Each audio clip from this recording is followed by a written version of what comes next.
پہاڑی زبان میں اپڈیٹ سنیے۔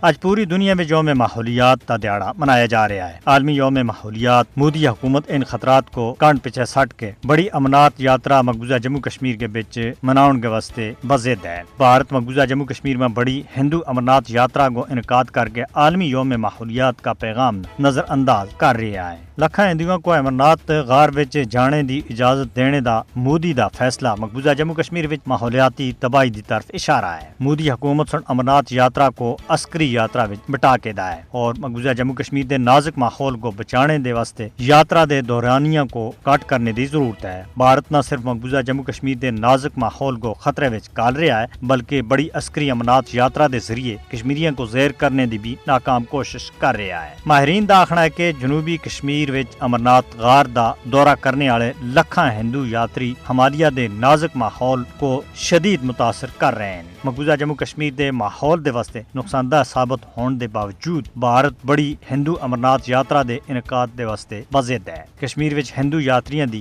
بڑی تعداد پہاڑی علاقے وچ گلیشیئر گلنے اور سیلاب دے خدشے دی وجہ بن رہی ہے۔ بھارت دے واسطے عالمی یوم ماحولیات منانے دے واسطے کچھ بھی نہیں ہے کیونکہ اس دے بڑے شہراں کو آلودگی دا گڑھ سمجھا جاتا ہے۔ عالمی یوم ماحولیات دے موقع دے اوتے بھارت دے دارالحکومت دہلی دنیا دا سب دے آلودہ ترین دارالحکومت ہے۔ کشمیر دے صاف و شفاف ماحول کو تباہی دے بچانے دے واسطے یاتریاں دے دورانیہ اور تعداد کو کٹ کرنے دی اشد ضرورت ہے اور بھارت تے اوتے اس حوالے تھی دباؤ پایا جانا چاہیے۔